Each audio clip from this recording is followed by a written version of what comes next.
Quel est le joueur ayant le plus participé aux élections de la CAN? Polo Touré, Rigobert Song, André Ayew. Je dirais André Ayew. Quel pays a accueilli le plus de fois la CAN? Afrique du Sud, Ghana, Égypte. Égypte. Quel est le titre de l'hymne de la CAN 2023? Ben, c'est vrai que bon voilà, il n'y a pas tellement eu assez de promos autour, ce qui fait que jusqu'ici je ne maîtrise pas vraiment. Contre quelle équipe le Sénégal a remporté la finale de la CAN 2021? Nigeria, Égypte, Ghana.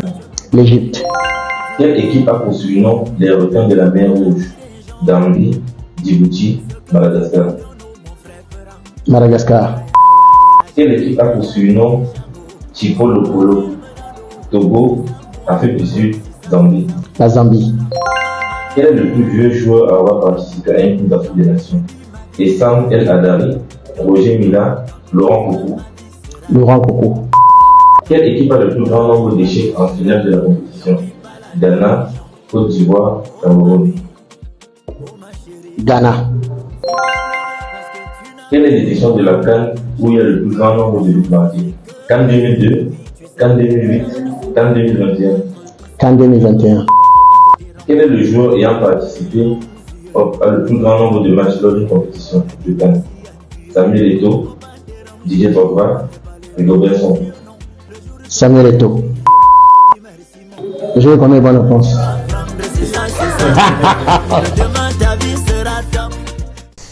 Allez, nous sommes avec le coach Hugo Bros, le sélectionneur de l'équipe nationale d'Afrique du Sud, troisième dans cette édition de Coupe d'Afrique des Nations, la 34e du genre. Nous sommes en direct d'Abidjan avec lui. Coach, bonjour et merci de nous accorder cet échange avec vous. Bonjour. Déjà, félicitations pour votre titre de troisième. Vous êtes un entraîneur qui est passé par le Cameroun, on le sait tous, et là pour votre deuxième CAN. Vous êtes avec l'équipe de l'Afrique du Sud avec laquelle vous avez disputé pour cette CAN 7 rencontres, 6 il y a de cela, 6 ans avec le Cameroun à la CAN du côté du Gabon. Et à chacune de ces CAN-là, on a bien remarqué que le coach Hugo Bros n'a réussi à perdre qu'une seule rencontre sur les 13 qu'il a disputées dans toute l'histoire de la CAN dans sa carrière. Coach, 13 matchs disputés en CAN et seulement une défaite en 90 minutes. C'était face à l'équipe du Mali, ici, en Côte d'Ivoire. C'est quoi le secret d'Hugo Bros? Il n'y a pas de secret, hein. Je pense c'est surtout les joueurs qui font ces résultats. C'est le coach qui leur dit comment et quoi et à quoi ils doivent faire attention. Mais à la fin, d'une fois qu'ils sont sur le terrain, ce sont les joueurs qui doivent le faire. Je pense que 2 fois, et avec le Cameroun et avec l'Afrique du Sud maintenant, que j'ai eu 2 bonnes équipes. Donc ça c'est très important. Et le fait qu'on a perdu qu'une fois sur 13, je suis pris aussi, parce que je ne savais pas. Mais oui, c'est un très bon résultat. Mais encore une fois, ce n'est pas de secret. Chaque fois tu joues et tu essayes de gagner le match. Et ça, c'est ce qu'on a fait aujourd'hui, enfin, dans cette CAN aussi. Alors, coach, vous parlez d'essayer de gagner les matchs, mais on se rend compte quand on regarde vos statistiques avec les équipes que vous concédez très peu de buts. C'est seulement 3 buts dans chacune de ces CAN-là, 3 au Gabon. Et cette fois-ci aussi, 3 buts seulement concédés. Et vous n'en marquez pas aussi trop. Vous en avez marqué 7 dans chacune de ces éditions de CAN-là. Est-ce à dire que Hugo Bros est un entraîneur défensif et qu'il assume? Mais non, je ne pense pas. Je pense que chaque fois qu'on manquait vraiment un buteur, mais vraiment un buteur dans le groupe. Quand vous regardez à d'autres équipes, on prend par exemple le Nigeria, il y a un certain Osimhen qui court là devant.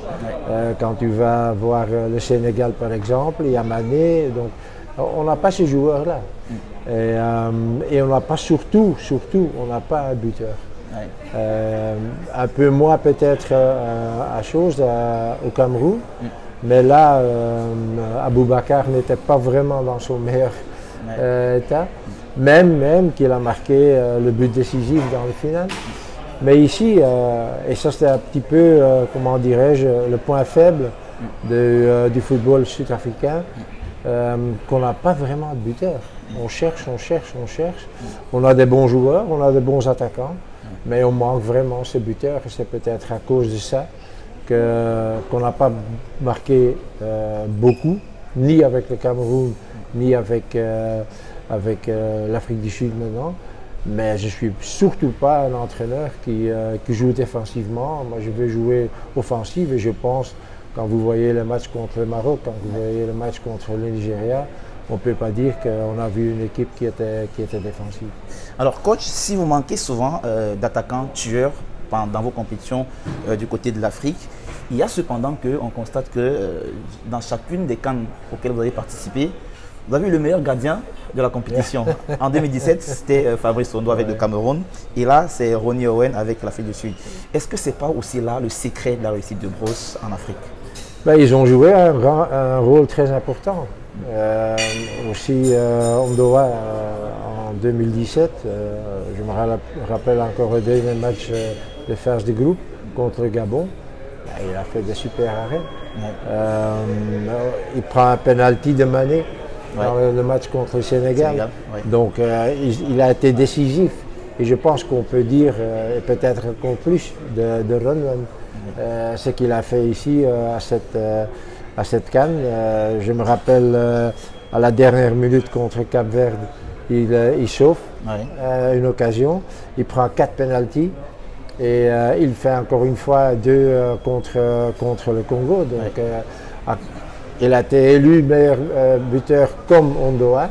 Mais je pense qu'il méritait chaque fois. Parce que quand vous voyez ce qu'ils ont fait pour l'équipe, comment ils ont été décisifs, ça compte aussi. Hein. Donc, il y a comment dirais-je, quelque chose qui dit que vous avez une bonne équipe si l'axe de l'équipe est bon.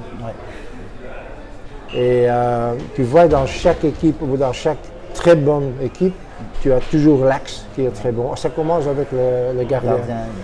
Donc, on a 2 fois, au fond, moi, j'ai eu 2 fois de très bons gardiens et je suis très content. Alors, coach, vous avez ouvert une parenthèse sur le Cameroun et vous parlez d'Aboubacar qui n'était pas à son très meilleur niveau lors de cette CAN au Gabon. Vous avez pris une décision qui était quand même forte, mais à la fin qui vous a donné plutôt raison de mettre 2 cadres de l'équipe sur le banc de touche, en l'occurrence Nicolas Nkoulou et Vincent Aboubakar. Et en finale, ce sont eux qui se muent en sauveurs de l'équipe du Cameroun. Comment est-ce que cette décision de les mettre sur le banc a été prise et comment est-ce que vous les relancez dans la compétition? Je pense surtout, premièrement, s'ils sont écartés, que tu as une bonne raison pour le faire. Tu ne sais pas écarter des joueurs pareils comme ça.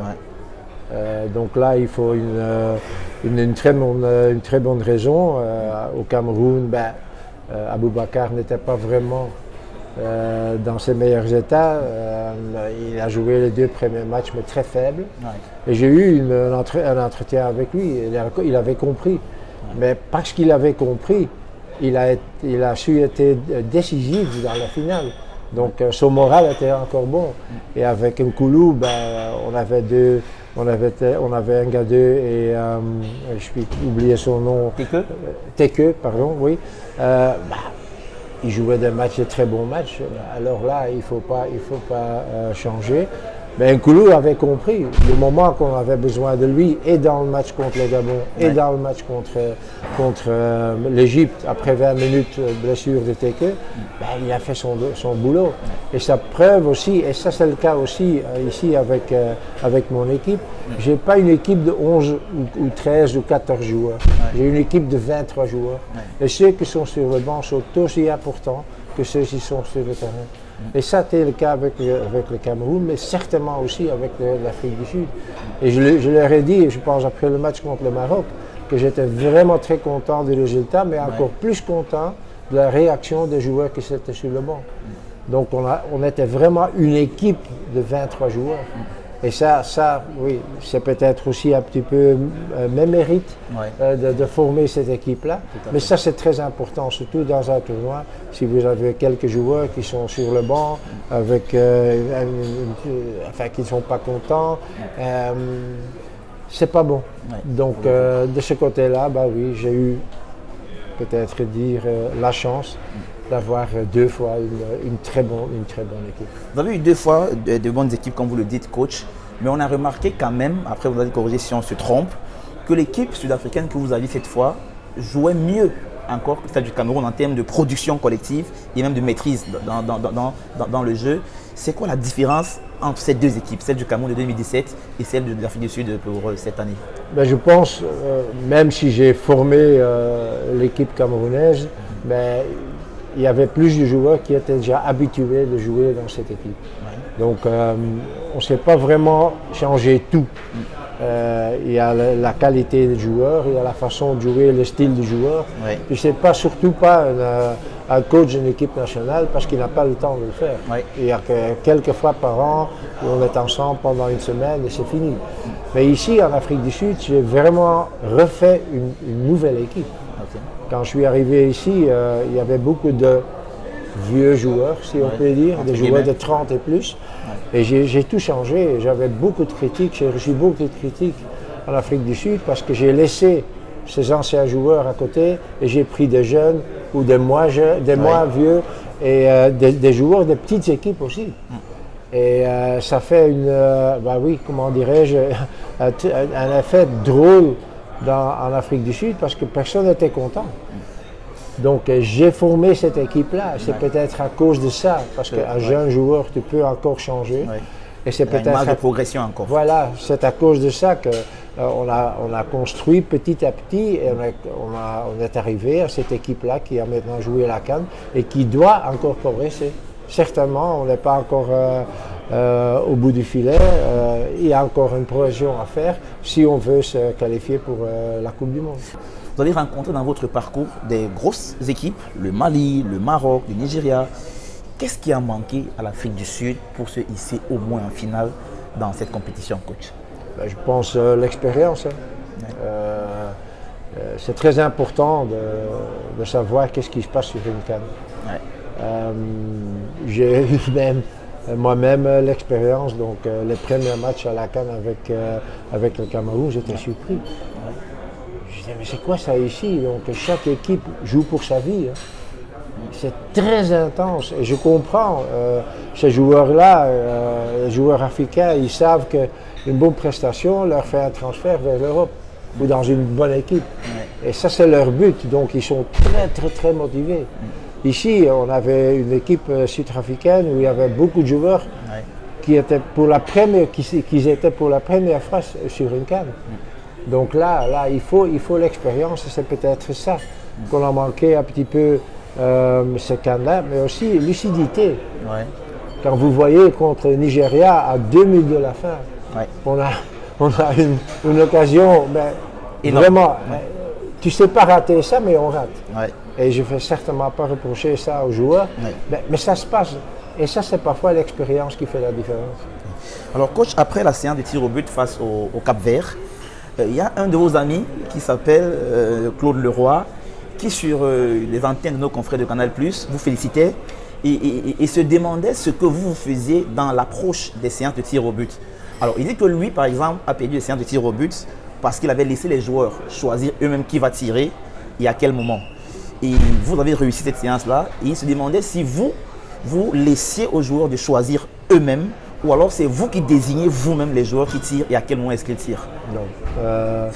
Donc, juste avant le tir au penalty, vous êtes ensemble. Et la première chose que je dis toujours aux joueurs, écoute, on ne va jamais reprocher que tu rates un penalty. Jamais.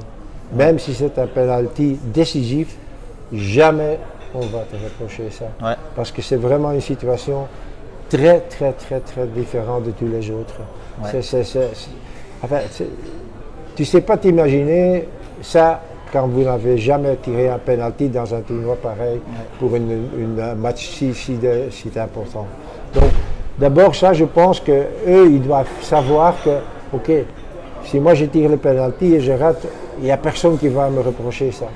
Et après, on demande qui veut donner le premier, qui veut donner le deuxième, qui veut donner... Et automatiquement, les joueurs sont là pour dire « Ah, moi le numéro 3, ah, moi le numéro 5, ah, moi le... » Donc, il n'y a certainement pas... Et je pense comme entraîneur, qu'il ne faut pas faire ça. Il ne faut pas leur dire « Toi, tu donnes le deuxième, toi, tu donnes le quatrième. » Ça doit venir d'eux-mêmes, ils doivent se sentir bien avant qu'ils tirent ce penalty. Et c'est ça qu'on essaye de créer, une ambiance décontractée, si on peut parler de ça dans une situation pareille, et qui sont vraiment prêts à donner ces pénaltys. Alors coach, une question qui va peut-être vous embarrasser. C'est quoi votre meilleur souvenir sur le continent africain? Mon meilleur souvenir, c'est le... je pense qu'il ne faut pas, chercher trop longtemps. Ouais, Hein. ouais. Tout d'abord, naturellement, la victoire à la CAN avec le Cameroun. Ouais. Je ne pense pas qu'il y a autant ou beaucoup d'entraîneurs qui peuvent dire ça. Mais si tu peux refaire ça presque encore une fois avec une autre équipe, un autre pays comme l'Afrique du Sud, Ouais. il n'y a rien qui est plus beau que ça. Donc pour moi, ça restera toujours des grands moments dans ma carrière. Alors coach, 7 ans plus tard, après que vous ayez donné ce sacre là au Cameroun en 2017, le Cameroun a pu traverser les quarts de finale qu'une seule fois, c'était en 2022 au Cameroun. À votre avis, c'est quoi le problème de l'équipe du Cameroun aujourd'hui? Vous savez, pour connaître les problèmes, il faut être là. Ouais. Il faut sentir les problèmes. Donc, j'ai plus été au Cameroun depuis cette victoire, je pense encore une fois. Ouais. Mais à part ça, j'ai jamais été au Cameroun. Donc, tu sais que ce que tu lis, Ouais. c'est tout. Je sais, et ça c'est naturellement quelque chose de très important. Il y a une très grande pression sur cette équipe. Ouais. Une très grande pression.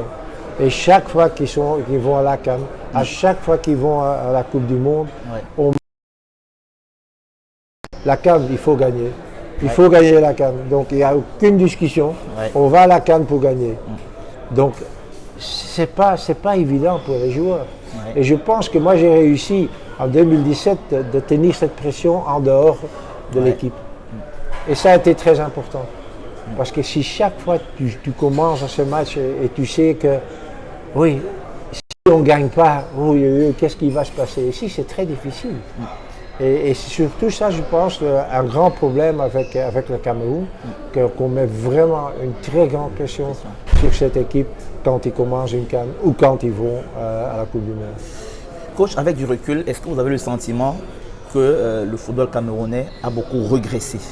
Enfin, A régressé, que n'a pas progressé? enfin, tu ne peux pas dire qu'ils ont joué des mauvais matchs. Ouais. Mais parfois, oui, ils sont manqués un peu de chance Ouais. aussi, parce que là, il faut avoir un peu de chance dans une tournoi comme la CAN. Et mais après, tu sais, quand tu joues bien, mais tu n'as pas de résultat, Ouais. c'est jamais bon. Alors coach, après votre départ en 2017, dans une interview accordée à un média du côté de l'Europe, vous dénonciez un peu la grande implication de Samuel Eto'o dans le football camerounais. Et vous estimiez qu'avec son retour, il y a des petits copains qui vont revenir et tout et tout. Est-ce que vous pensez aujourd'hui qu'il est devenu président de la fédération? Est-ce qu'il est un problème pour le football camerounais réellement? Non, je ne pense pas que c'est un problème. Mais, je sais que oui, Eto'o est une très grande personnalité. Ouais. Très grande personnalité. Et parfois, ces gens pensent qu'ils doivent aider partout. Ouais. Et ils prennent parfois l'initiative, même au moment qu'ils ne doivent pas le faire. Donc, on doit laisser travailler les joueurs, les gens, pardon. On doit laisser travailler les gens.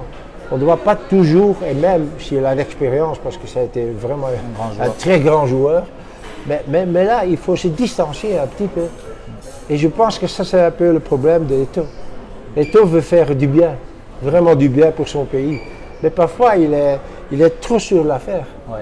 Il veut vraiment percer ses idées, ou il veut vraiment percer ce qu'il veut faire.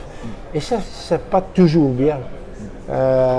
Tu mets les gens en doute parfois, parce qu'ils disent et personne veut dire non, ou ose dire non à Eto'o. Parce que oui, quand tu es devant Eto'o, tu es devant un grand joueur, un grand homme. Donc, et ça, c'est peut-être un petit peu le problème d'Eto'o. C'est pas négatif, ce que je vais faire, mais peut-être si je distance un petit peu de tout, et laisse travailler les gens un peu plus en liberté, sans qu'il est toujours là, je pense que ça peut aider. Alors coach, on va sortir avec cette question. Vous avez presque tout gagné dans votre carrière en tant que joueur et même en tant qu'entraîneur. Vous avez été 4 fois champion de Belgique en tant que joueur, 5 fois vainqueur de Coupe de Belgique, 2 fois vainqueur de la Coupe des vainqueurs de Coupe aussi. Et en tant qu'entraîneur, c'est 3 fois champion de Belgique aussi. Est-ce qu'il y a des regrets dans votre carrière d'entraîneur aujourd'hui où vous avez 71 ans déjà? Moi, je n'ai qu'un regret, à certains moments, j'avais plus de boulot. Ouais. Et même en Belgique, ouais. Il n'y avait même pas de propositions. Donc j'étais vraiment très frustré à ce moment-là. Ouais. Mais oui, tu veux entraîner, tu veux avoir un job. Et là, j'ai pris des mauvais choix. Ouais. J'étais 2 fois en Algérie. J'aurais jamais dû aller là-bas. J'étais à Trabzonspor où 15 jours, après 15 jours que j'étais là, il y a un journaliste qui est venu chez moi. Il a dit, coach, fin novembre, tu vas être écarté, tu vas être limogé parce qu'il y a un autre entraîneur qui a signé déjà maintenant, mais parce qu'il travaille encore à Corée du Sud, on t'a pris. Moi, j'ai pas cru ça à ce moment-là, mais en fin de mois de novembre, j'étais dehors. Donc, j'ai pris des mauvais choix là-bas et j'aurais dû avoir un peu plus de patience et vraiment voir s'il y avait une proposition, est-ce que c'était vraiment la bonne proposition. Et après, j'ai fait ça parce que naturellement, tu as senti que les choix que tu as faits n'étaient pas les bons choix. Ouais. Donc, mais le Cameroun est venu et oui, à la première minute, je savais, même si je ne savais pas que j'allais gagner la CAN, mais je savais que c'était le bon choix. Et ça a été le cas maintenant avec l'Afrique du Sud aussi. Mais là, vous voyez, même si vous avez des expériences, parfois, l'émotion est plus forte. Et ça a été le cas avec moi il y a quelques années, je pense entre 2010 et 2015, que là, j'ai vraiment pris des mauvais choix. Donc, coach, qu'est-ce qu'on peut vous souhaiter donc pour l'avenir? Une bonne santé. Mais vraiment, oui. Ça, c'est le plus important. Gagner une CAN, c'est bon, mais avoir une bonne santé, c'est beaucoup mieux. C'est quelque chose qui est... Quand tu as une bonne santé, tu sais faire tout. Donc, espérons que je ne deviens pas malade, je suis encore en bonne santé, j'ai encore beaucoup d'énergie, ma famille va bien, et ça, c'est le plus important. Merci, coach Hugo Broos. Ok, merci bien. Quel est le joueur ayant le plus participé aux élections de la CAN? Kolo Touré, Ngobert Song, André Ayew. Je dirais André Ayew. Quel pays a accueilli le plus de fois la CAN? Afrique du Sud, Ghana, Égypte. Égypte. Quel est le titre de l'hymne de la CAN 2023? C'est vrai que bon voilà, il n'y a pas tellement eu assez de promos autour, ce qui fait que jusqu'ici je ne maîtrise pas vraiment. Contre quelle équipe le Sénégal a remporté la finale de la CAN 2021? Nigeria, Égypte, Ghana. L'Égypte. Quelle équipe a pour surnom les requins de la mer Rouge? Gambie, Djibouti, Madagascar. Madagascar. Quelle équipe a pour surnom Chipolopolo? Togo, Afrique du Sud, Zambie. La Zambie. Quel est le plus vieux joueur à avoir participé à une Coupe d'Afrique des Nations? Essam El Hadari, Roger Mila, Laurent Koukou. Laurent Koukou. Quelle équipe a le plus grand nombre d'échecs en finale de la compétition? Ghana, Côte d'Ivoire, Cameroun. Ghana. Quelle est l'édition de la CAN où il y a le plus grand nombre de buts marqués? CAN 2002, CAN 2008, CAN 2021. CAN 2021. Quel est le joueur ayant participé à le plus grand nombre de matchs lors d'une compétition de CAN? Samuel Eto'o, Didier Drogba, Ngobert Song. Samuel Eto'o. Je connais bonne réponse.